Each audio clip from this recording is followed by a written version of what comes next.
Hoje nós vamos falar sobre algumas características da terapia cognitiva e há três proposições fundamentais que estão no núcleo das terapias cognitivas comportamentais.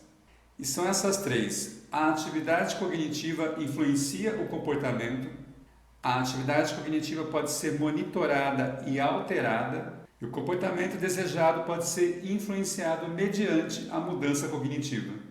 Essas três proposições são fundamentais nas terapias cognitivas comportamentais. E vamos juntos descobrir outras características dessa abordagem?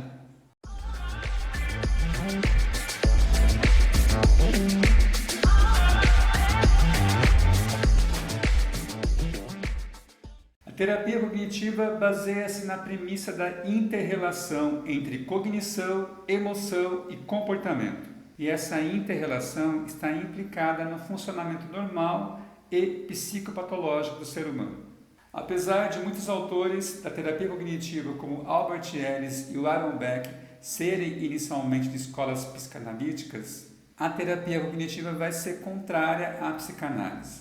Nesse sentido, o material trazido na consulta não é interpretado pelo terapeuta, mas sim elaborado junto com o paciente, no trabalho de identificação, examinação e correção dos pensamentos disfuncionais, buscando assim corrigir as distorções de pensamento que causam sofrimento ao paciente. Nesse sentido, fazem parte do processo terapêutico o levantamento de hipóteses em relação à vida do paciente, na busca de identificação do porquê as coisas estão como estão, também a busca e a validade dessas hipóteses, a identificação, o exame de validades.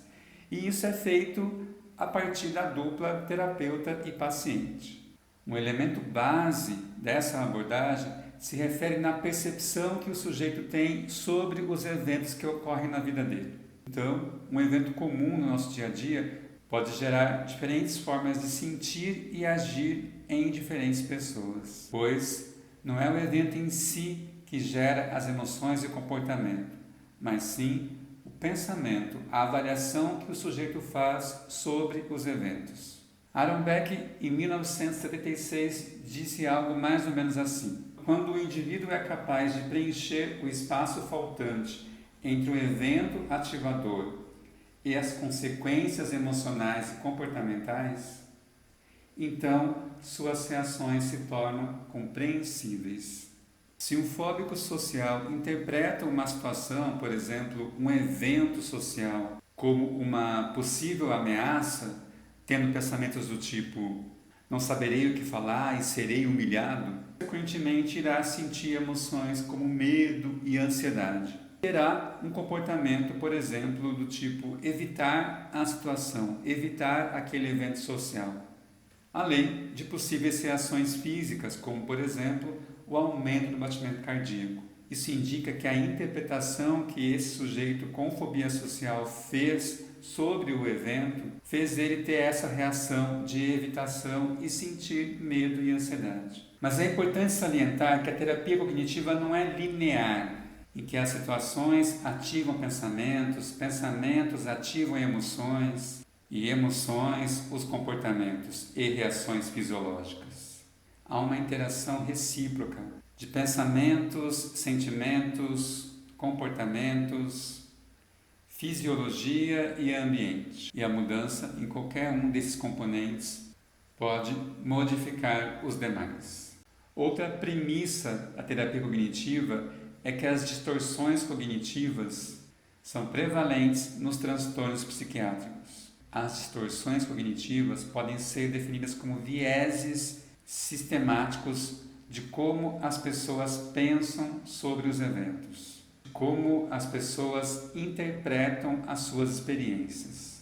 As distorções cognitivas levam as pessoas a interpretações equivocadas. E um dos objetivos da terapia cognitiva é corrigir essas distorções de pensamentos. O processamento de informações, tanto consciente quanto inconsciente, refere-se a uma transformação governada por regras e representações mentais. A abordagem TCC propõe que nos problemas psicológicos, o pensamento da pessoa torna-se não somente mais distorcido, como também mais rígido, mais enrijecido. E os julgamentos, as avaliações da pessoa tornam-se mais absolutas. Nesse sentido, um outro objetivo da terapia cognitiva é tornar o paciente mais flexível, principalmente em relação à interpretação que ele faz dos eventos da vida dele.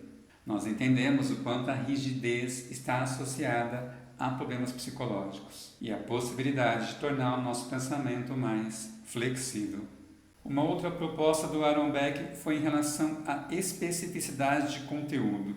Ele propôs que nos transtornos emocionais há conteúdos específicos, há conteúdos cognitivos específicos. Isso indica, então, uma temática, uma forma de percepção para cada transtorno. Por exemplo, na depressão, a temática gira em torno da desvalorização e das perdas, enquanto que na ansiedade, a temática central está no perigo e na ameaça. Nessa perspectiva de compreensão sobre os transtornos emocionais e sobre as características das pessoas nos transtornos emocionais, Beck e colaboradores descrevem 2 tipos de personalidade: sociotrópico e autônomo. O sociotrópico é aquelas pessoas que valorizam as relações íntimas e também podem ser dependentes das gratificações sociais. A ênfase está em ser amado e aceito pelos demais. Um tipo de personalidade autônoma tem um alto investimento na independência, obtendo satisfação na liberdade de escolha, conquistas e aquisições pessoais. De acordo com essa perspectiva, uma pessoa com uma boa saúde mental seria o reflexo de uma combinação perfeita dos 2 tipos de personalidade, sociotrópico e autônomo. Assim, se percebe uma maior vulnerabilidade quando há um exagero em cada um dos tipos de personalidade.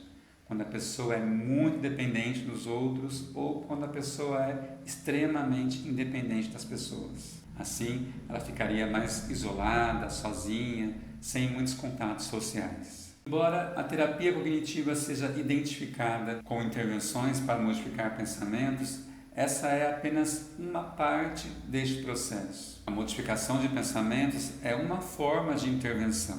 Mas, se as emoções não forem trabalhadas, o tratamento cognitivo pode tornar-se apenas uma troca intelectual, que não teria sentido terapêutico. Sem a presença do afeto, a reestruturação cognitiva não acontece. Além disso, temos que considerar os padrões de comportamento, que retroalimentam as emoções e as distorções cognitivas. Portanto, também precisam de ser trabalhados. Então, no modelo cognitivo, vai-se considerar os pensamentos, as emoções e os comportamentos a serem trabalhados em sessão.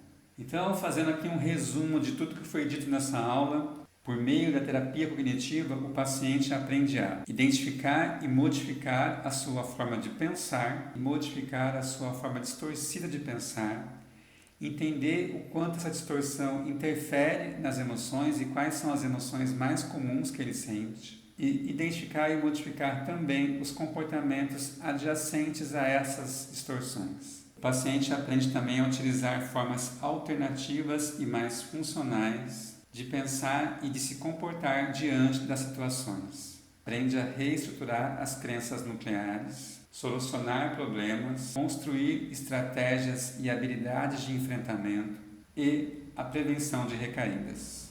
Então é isso. Nessa aula nós falamos sobre algumas características da terapia cognitiva comportamental. Eu espero que tenha feito sentido para você. Deixe aqui nos comentários alguma dúvida que você tiver e a gente se vê.